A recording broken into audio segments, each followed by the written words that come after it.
ಶ್ರದ್ಧಾಂ ಮೇಧಾಂ ಯಶಃಪ್ರಜ್ಞಾಂ ವಿದ್ಯಾಂ ಬುದ್ಧಿಂ ಶ್ರಿಯಂ ಬಲಂ ಆಯುಷ್ಯಂ ತೇಜ ಆರೋಗ್ಯಂ ದೇಹಿ ಮೇ ಪುರುಷೋತ್ತಮ ದೇಹಿ ಮೇ ಪುರುಷೋತ್ತಮ.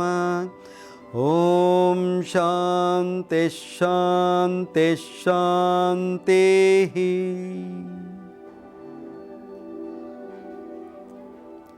ದೂರದರ್ಶನ ಚಂದನ ವಾಹಿನಿಯ ವೀಕ್ಷಕರಿಗೆ ಸ್ವಾಗತ.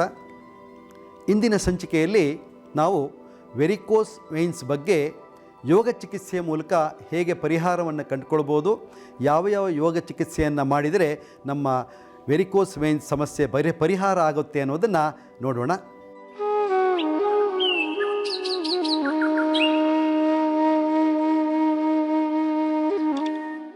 ವೆರಿಕೋಸ್ ವೇನ್ಸ್ ಇದ್ದವರು ತುಂಬ ಚೆನ್ನಾಗಿ ಮಾಡಬೇಕು, ಮಾಡೋದರಿಂದ ಅವರಿಗೆ ಲಾಭ ಹೆಚ್ಚು ಇರ್ತದೆ. ಇದನ್ನೇ ಇನ್ನೊಂದು ಬದಿಯಲ್ಲಿ ಹೇಗೆ ಅಭ್ಯಾಸ ನೋಡೋಣ. ನಿಧಾನವಾಗಿ ವಾಪಸ್ ಬನ್ನಿ, ಹಾಗೆ ಗೋಡೆಯ ಸಪೋರ್ಟಿಂದ ಹಾಗೆ ವಾಪಸ್ ಬನ್ನಿ. ಆ ಬ್ರಿಕ್ಕನ್ನು ಎಡಪಾರ್ಶ್ವದಲ್ಲಿ ಇಟ್ಕೊಳ್ಳಿ, ಮಡಚಿ ರೋಲನ್ನು ಬಟ್ಟೆಯನ್ನು ಕೂಡ ಎಡಭಾಗದಲ್ಲಿ ಇಟ್ಕೊಳ್ಳಿ, ಗೋಡೆಗೆ ತಾಗಿಸಿಟ್ಕೊಳ್ಳಿ. ಅದರ ಮೇಲೆ ನಿಮ್ಮ ಪಾದವನ್ನು ಇಡಿ, ಹಿಮ್ಮಡಿಯನ್ನು ಒಳಮುಖವಾಗಿ ತಗೊಳ್ಳಿ, ಎಡಗಾಲಿನ ಹಿಮ್ಮಡಿಯನ್ನು 90 ಡಿಗ್ರಿ ಕೋನದಲ್ಲಿ ಒಳಗೆ ತಗೊಳ್ಳಿ. ಆದಷ್ಟು ಗೋಡೆ ಕಡೆಗೆ ಕಾಲಿರಲಿ. ಮತ್ತು ಬಲಗಾಲಿನ ಸ್ಥಿತಿ ಒಂದು 3 ಅಡಿಯಿಂದ 4 ಅಡಿ ಅಂತರದಲ್ಲಿ ಗೋಡೆಗೆ ತಾಗಿಸ್ಕೊಳ್ಳಿ. ಹಿಮ್ಮಡಿ ಕಂಪಲ್ಸರಿಯಾಗಿ ಗೋಡೆಗೆ ತಾಗಿರಬೇಕು, ಬಲಗಾಲಿನ ಹಿಮ್ಮಡಿ. ಈಗ ಮಂಡಿಗಳನ್ನು ನೇರ ಮಾಡುವ ಪ್ರಯತ್ನ ಮಾಡಿ. ಈ ಅಭ್ಯಾಸದಲ್ಲಿ ಯಾವುದೇ ಕಾರಣಕ್ಕೂ ನೋಡಿ, ಹೀಗೆ ಮಂಡಿ ಲೂಸ್ ಬಿಡಿ, ಹೀಗೆ ಮಡಚಿರಬಾರ್ದು. ನೋವಾಗತ್ತೆ ಅಂತ ಹೀಗೆ ಮಡಚಿರಬಾರ್ದು, ಆದಷ್ಟು ಬಿಗಿತ ಹಿಡಬೇಕು. ನಿಮಗೆ ಹೆಚ್ಚು ಕಾಲು ವೈಡ್ ಮಾಡಲಿಕ್ಕೆ ಕಷ್ಟ ಆಗುತ್ತಾ, ಸ್ವಲ್ಪ ಕಾಲನ್ನು ಒಳಗೆ ತಗೊಳ್ಳಿ. ಇಷ್ಟೇ ಮಾಡಿ, ಸಮಸ್ಯೆ ಇಲ್ಲ. ಆದರೆ ಮಂಡಿಯನ್ನು ನೀವು ಮಡಚಬಾರ್ದು, ಆರಾಮದಲ್ಲಿರಬೇಕು. ಮತ್ತು ಪೃಷ್ಠ, ಬೆನ್ನು, ಭುಜ ಎಲ್ಲ ಗೋಡೆಗೆ ಕೊಟ್ಟು ಆರಾಮಾಗಿ ತಗೊಳ್ಬೇಕು. ಈಗೇನು ಮಾಡಬೇಕು, ನಾವು ಹಿಮ್ಮಡಿಯನ್ನು ಒಳಗೆ ತಂದಿರುವ ಕಾಲು ಎಡಗಾಲಲ್ವಾ, ಹಾಗೆ ನಿಧಾನವಾಗಿ ಕೈಯನ್ನು ಕಾಲಿಗೆ ಕೊಟ್ಟು ಹಾಗೆ ಕೆಳಗೆ ಹೋಗಬೇಕು. ಗೋಡೆಗೆ ಬೆನ್ನು ಕೊಡಬೇಕು. ಎಷ್ಟು ಸಾಧ್ಯವಷ್ಟು ಪಕ್ಕಕ್ಕೆ ಬಾಗಿ ನಿಧಾನವಾಗಿ ಬಲಗೈಯನ್ನು ಲಿಫ್ಟ್ ಮಾಡಿ ಮೇಲಿರುವ ಹಗ್ಗವನ್ನು ಹಿಡ್ಕೊಳ್ಳೋದು. ಈ ರೀತಿಯಾಗಿ ನಾವು ಗೋಡೆಯ ಸಪೋರ್ಟಿಂದ ತ್ರಿಕೋಣಾಸನವನ್ನು ಮಾಡಿದಾಗ ನೀವು ಎಷ್ಟೊತ್ತಾದರೂ ಇರ್ಬೋದು. ನೋಡಿ, ಇಲ್ಲಿ ನಮ್ಮ ಎರಡೂ ಪೃಷ್ಠಗಳು ಗೋಡೆಗೆ ತಾಗಿದೆ, ಕಾಲಿನ ಮಂಡಿಗಳು ನೇರ ಆಗಿದೆ, ಮತ್ತು ಎದೆಯ ವಿಶಾಲತೆಗೊಂಡಿದೆ, ಮತ್ತು ರೋಪಿನ ಸಹಾಯದಿಂದ ನಮ್ಮ ಶರೀರ ಬ್ಯಾಲೆನ್ಸ್ಡ್ ಆಗಿದೆ, ಯಾವುದೇ ಒತ್ತಡ ಇಲ್ಲ, ಹೆಚ್ಚೊತ್ತು ಇರಲಿಕ್ಕೆ ಅನುಕೂಲ ಮಾಡಿಕೊಡುತ್ತೆ. ಈ ರೀತಿಯಾಗಿ ನಾವು ತ್ರಿಕೋಣಾಸನದಲ್ಲಿ 1 ನಿಮಿಷ ಇದ್ದರೆ ನಮ್ಮ ಕಾಲಿನ ಭಾಗಕ್ಕೆ ಹೆಚ್ಚು ಬಲ ಕೊಡ್ತದೆ, ಮತ್ತು ನರಕೇಂದ್ರಗಳಿಗಾಗಲಿ ರಕ್ತ ಸರಬರಾಜಿಗಾಗಲಿ ಇದು ತುಂಬ ಸಹಾಯವನ್ನು ಮಾಡುತ್ತೆ. ವೆರಿಕೋಸ್ ವೇನ್ಸ್ ಇದ್ದವರು ಈ ಉತ್ತಿತ ತ್ರಿಕೋಣಾಸನವನ್ನು ಮಾಡೋದರಿಂದ ಹೆಚ್ಚು ಲಾಭವನ್ನು ಪಡಿಬಹುದು. ಈ ಸ್ಥಿತಿಯಲ್ಲಿ 1 ನಿಮಿಷ ಆರಾಮದಲ್ಲಿರಬೇಕು. ಇಲ್ಲಿ ಈ ಒಂದು ಆಸನದ ಸ್ಥಿತಿಯಲ್ಲಿ ಉಸಿರಾಟದ ಗತಿಯನ್ನು ಸಮಾಧಾನವಾಗಿ ಮಾಡಬೇಕು, ನಿಧಾನವಾಗಿ ಮಾಡಬೇಕು. ಅವಸರವಾಗಿ ಮಾಡಬಾರ್ದು ಮತ್ತು ಉಸಿರನ್ನು ಕಟ್ಟಬಾರ್ದು. ನೀವು ಎಷ್ಟು ಚೆನ್ನಾಗಿ ದೀರ್ಘ ಉಸಿರಾಟ ಮಾಡ್ತೀರೋ ಅಷ್ಟೇ ಚೆನ್ನಾಗಿ ನಿಮ್ಮ ಕಾಲಿನ ಎಲ್ಲ ಒತ್ತಡಗಳು ಕಡಿಮೆ ಆಗ್ತಾ ಬರುತ್ತೆ, ಆರಾಮ ಅನಿಸುತ್ತೆ. ನಿಧಾನವಾಗಿ ಉಸಿರು ತಗೊಳ್ತಾ ಮೇಲೆ ಬರೋಣ. ಹಾಗೆ ಅಲ್ಲಿಂದ ಪಾರ್ಶ್ವಕೋಣಾಸನಕ್ಕೆ ಹೋಗೋಣ. 3ನೇ ಅಭ್ಯಾಸ. ಅದೇ ಕಾಲನ್ನು ಎಡಗಾಲನ್ನು ನಿಧಾನವಾಗಿ ಮಂಡಿ ಮಡಚಿ,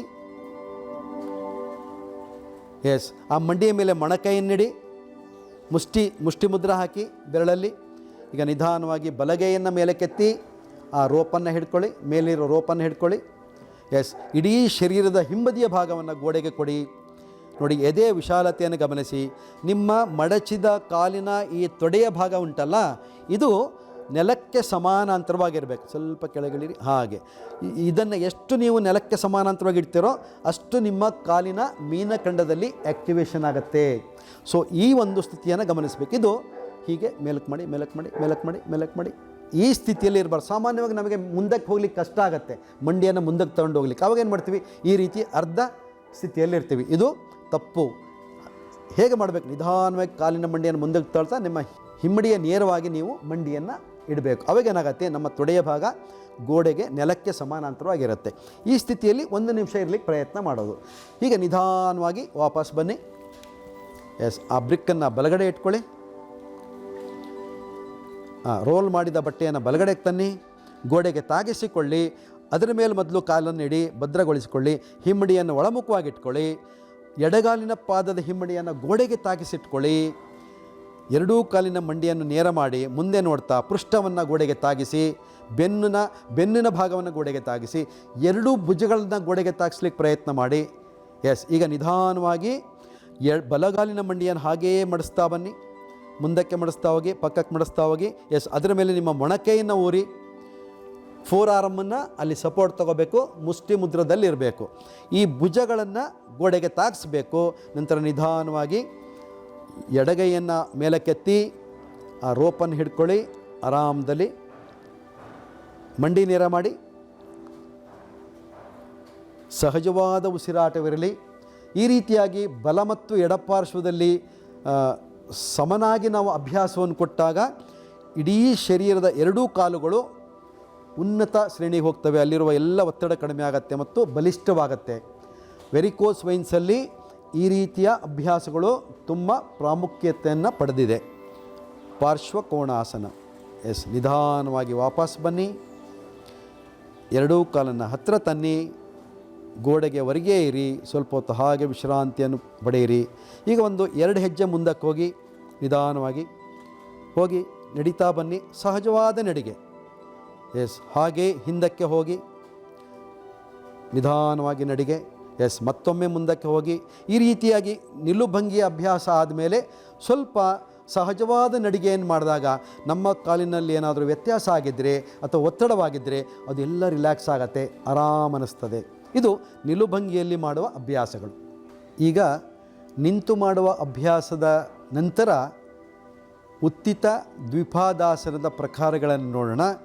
ಇದಕ್ಕೆ ಗೋಡೆಯ ಸಹಾಯವನ್ನು ತಗೊಂಡು ನಾವು ಮಾಡಿದಾಗ ನಮಗೆ ಆರಾಮ ಅನ್ನಿಸ್ತದೆ. ಅದನ್ನು ಹೇಗೆ ಮಾಡೋದು ಅನ್ನೋದನ್ನು ನೋಡೋಣ. ಹೀಗೆ ಒಂದು ಯೋಗ ಮ್ಯಾಟನ್ನು ಹಾಸ್ಕೊಂಡಿದ್ದೀವಿ ಅಥವಾ ಜಮ್ಕಾನ ಹಾಸ್ಕೊಳ್ಬೋದು. ಒಂದು ಬೆಡ್ಶೀಟನ್ನು ಅಥವಾ ಒಂದು ಬ್ಲ್ಯಾಂಕೆಟನ್ನು ನಾವು ಸಪೋರ್ಟಿಗಾಗಿ, ಬೆನ್ನಿನ ಸಪೋರ್ಟಿಗಾಗಿ ಇಟ್ಕೊಳ್ಳೋದು.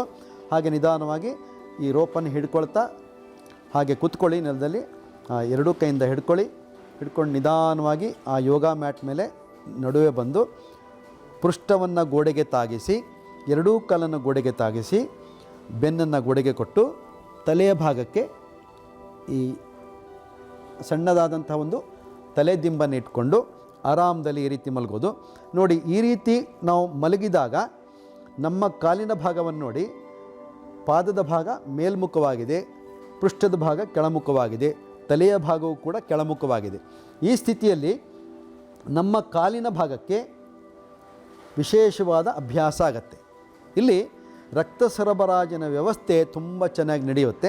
ಮತ್ತು ಸಾಮಾನ್ಯವಾಗಿ ವೆರಿಕೋಸ್ ವೈನ್ಸಲ್ಲಿ ನಮ್ಮ ಕಾಲಿನ ಸ್ಥಿತಿ ಹೇಗಿರ್ತದೆ ಅಂದರೆ ಮರಕಟ್ಟಿರ್ತದೆ. ಅದು ಬಹಳ ಬಿಗಿತನದಿಂದ ಕೂಡಿರ್ತದೆ. ಅದಕ್ಕೆ ನಮ್ಮಲ್ಲಿ ವೈದ್ಯರು ಏನು ಹೇಳ್ತಾರೆ, ಸಾಕಿಂಗ್ಸ್ ಹಾಕಿ ನೀವು ಇರಬೇಕು, ಇಲ್ಲದಿದ್ದರೆ ಜಾಸ್ತಿ ಆಗ್ತದೆ ಅಂತ ಸಾಕಿಂಗ್ಸನ್ನು ಕೊಡ್ತಾರೆ. ಅಂದರೆ ಕಾಲಿನ ಚೀಲ, ಪಾದದಿಂದ ಹಿಡಿದು ತೊಡೆಯವರೆಗೆ ಚೀಲವನ್ನು ನಾವು ಹಾಕ್ಕೊಂಡಿರಬೇಕಾಗತ್ತೆ. ಅದು ಅತ್ಯಂತ ಬಿಗಿತನದಿಂದ ಕೂಡಿರುತ್ತದೆ. ತುಂಬ ಹಿಂಸೆ ಆಗುತ್ತೆ ಅದನ್ನು ಹಾಕ್ಕೊಳ್ಳುವಾಗ. ಅಂಥವರು ಕೂಡ ಈ ಅಭ್ಯಾಸವನ್ನು ಮಾಡಿದರೆ ತುಂಬ ಒಳ್ಳೆಯ ಒಂದು ಪರಿಣಾಮವನ್ನು ಹೊಂದಬಹುದು. ಹಾಗೆ ನೀವು ಏನೂ ಮಾಡಬೇಕಾಗಿಲ್ಲ, ಸುಮ್ಮನೆ ಗೋಡೆಗೆ ಹೋಗಿ ಬೆಳಗ್ಗೆ ಒಂದು ಹೊತ್ತು, ಸಂಜೆ ಒಂದು ಹೊತ್ತು, ಮಧ್ಯಾಹ್ನ ಒಂದು ಹೊತ್ತು, ಒಂದು 3 ಹೊತ್ತು ಈ ರೀತಿ ಗೋಡೆಗೆ ಹೋಗಿ ಸುಮ್ಮನೆ ಮಲ್ಕೊಳ್ಳಿ. ನೀವು ಒಂದು 5 ನಿಮಿಷ ಮಲ್ಕೊಳ್ಳಿ. ತುಂಬ ಸುಸ್ತಾಯ್ತಾ, ಬಂದು ಕಾಲಿಗೆ ಒತ್ತಡ ಆಯಿತಾ, ಕಾಲು ಬಿಗಿತ ಬಂತಾ, ಸುಮ್ಮನೆ ಹೋಗಿ ಗೋಡೆ ಕಾಲು ಕೊಟ್ಕೊಳ್ಳಿ, ಆರಾಮದಲ್ಲಿ ಮಲ್ಕೊಳ್ಳಿ. 3 ನಿಮಿಷ 5 ನಿಮಿಷ ಮಲ್ಕೊಳ್ಳಿ. ನಿಮ್ಮ ಕಾಲಿಗೆ ಎಷ್ಟು ರಿಲ್ಯಾಕ್ಸ್ ಆಗುತ್ತೆ, ಆರಾಮಾಗುತ್ತೆ. ನೀವು ಪ್ರಾಕ್ಟಿಕಲ್ ಆಗಿ ಇದನ್ನು ಮಾಡಿ ನೋಡಿ. ಬೇರೆ ಏನೂ ಸಮಸ್ಯೆ ಇಲ್ಲ. ಆರಾಮದಲ್ಲಿ ಹೋಗೋದು, ಗೋಡೆಗೆ ಹೋಗಿ ಕಾಲು ಕೊಡೋದು ಅಷ್ಟೇ. ಇದು ತುಂಬ ಸರಳವಾದ ವಿಧಾನ.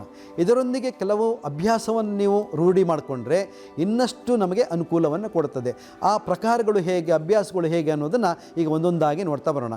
ಈಗೇನು ಮಾಡಬೇಕು, ಈಗ ಈ ರೀತಿ ನಿಂತ ಮೇಲೆ ನಿಧಾನವಾಗಿ ನಮ್ಮ ಕಾಲಿನ ಪಾದದ ಬೆರಳುಗಳನ್ನು ಮಂಡಿಯ ಕಡೆಗೆ ಎಳಿಬೇಕು, ಉಸಿರು ತಗೊಳ್ತಾ.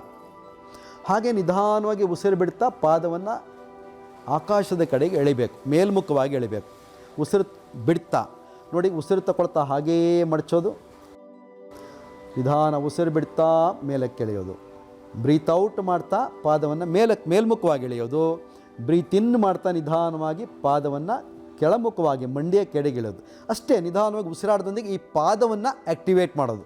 ಪಾದವನ್ನು ನಿಧಾನವಾಗಿ ಉಸಿರು ಬಿಡ್ತಾ, ಉಸಿರು ತಗೊಳ್ತಾ ಆರಾಮದಲ್ಲಿ ಮಾಡೋಣ. ಉಸಿರು ಬಿಡ್ತಾ ಉಸಿರು ತಗೊಳ್ತಾ ಸಮಾಧಾನವಾಗಿ ಮಾಡಬೇಕು. ಉಸಿರು ಬಿಡ್ತಾ ಸಮಾಧಾನವಾಗಿ ಉಸಿರು ಬಿಡಬೇಕು. ಸಮಾಧಾನವಾಗಿ ಉಸಿರು ತಗೊಳ್ಬೇಕು. ಹೀಗೆ ಒಂದು 10-15 ಬಾರಿ ನಿಮಗೆ ಇಷ್ಟ ಆದರೆ ಇನ್ನಷ್ಟು ಜಾಸ್ತಿ ಹೊತ್ತು ಕೂಡ ಮಾಡಬಹುದು. ಈ ಪಾದಕ್ಕೆ ಉಸಿರಾಟದೊಂದಿಗೆ ಅಭ್ಯಾಸವನ್ನು ಕೊಡಬೇಕು. ಇದಾದ ಮೇಲೆ ನಿಧಾನವಾಗಿ ನಮ್ಮ ಎಡಗಾಲನ್ನು ಮಡಚಿ ಹೊಟ್ಟೆ ಮೇಲೆ ತರೋಣ. ನೋಡಿ, ಹೊಟ್ಟೆ ಮೇಲೆ ತಂದು ಎರಡೂ ಕೈಯಿಂದ ಮಡಚಿದ ಕಾಲನ್ನು ಬಂದ ಮಾಡ್ಕೊಳ್ಳೋಣ. ಬಿಗಿಯಾಗಿ ಹಿಡ್ಕೊಳ್ಳೋಣ. ಎರಡೂ ಕೈಯಿಂದ ಮೊಣಕೈ ಹಿಡ್ಕೊಳ್ಳಿ. ಲಾಕ್ ಮಾಡ್ಕೊಳ್ಳಿ ಆ ರೀತಿ. ಎಸ್, ಈಗ ಹೊಟ್ಟೆ ಮೇಲೆ ಸಂಪೂರ್ಣ ಮಡಚಿದ ಕಾಲು ಬಂದಿದೆ. ಈಗೇನು ಮಾಡಬೇಕು, ನಾವು ಮೂಗಿನ ಹೊಳ್ಳೆಯಿಂದ ರಭಸವಾಗಿ ಗಾಳಿಯನ್ನು ಹೊರಗೆ ಹಾಕಿ ನಮ್ಮ ಮೂಗಿನ ಭಾಗವನ್ನು ಮಡಚಿದ ಎಡಗಾಲಿನ ಮಂಡಿಗೆ ತಾಕಿಸ್ಬೇಕು. Breathe out up, breathe in down, breathe out up, breathe in down, breathe out up, breathe in down, breathe out up, breathe in down. ಈ ರೀತಿ ದೀರ್ಘ ಉಸಿರನ್ನು ಹೊರಗಡೆ ಹಾಕ್ತಾ ನಾವು ಮೇಲಕ್ಕೆದ್ದಾಗ ನಮ್ಮ ಬೆನ್ನಿಗೂ ಕೂಡ ಉತ್ತಮವಾದ ಸಂಸ್ಕಾರ ಸಿಕ್ಕತ್ತೆ ಮತ್ತು ಕಾಲಿನ ಭಾಗದ ಎಲ್ಲ ಎಳೆತ ಸೆಳೆತಗಳು ಆರಾಮನಿಸ್ತದೆ. ಈ ರೀತಿಯಾಗಿ ಒಂದು ಸ್ವಲ್ಪ ಹೊತ್ತು ಅಭ್ಯಾಸ ಮಾಡಿ. ನೋಡಿದ್ರಲ್ಲ ವೀಕ್ಷಕರೇ, ಈ ಸಂಚಿಕೆಯ ಇಂದಿನ ಭಾಗದಲ್ಲಿ ವೆರಿಕೋಸ್ ವೈನ್ಸನ್ನು ಯೋಗ ಚಿಕಿತ್ಸೆಯ ಮೂಲಕ ಹೇಗೆ ಗುಣಪಡಿಸಿಕೊಳ್ಬೋದು ಅನ್ನೋದನ್ನು ಈಗ ನೋಡಿದ್ದೀರಿ. ಮುಂದಿನ ಸಂಚಿಕೆಯಲ್ಲಿ ಇನ್ನಷ್ಟು ವಿಷಯವನ್ನು ನಾವು ನೋಡೋಣ. ನಮಸ್ಕಾರ, ಶುಭವಾಗಲಿ.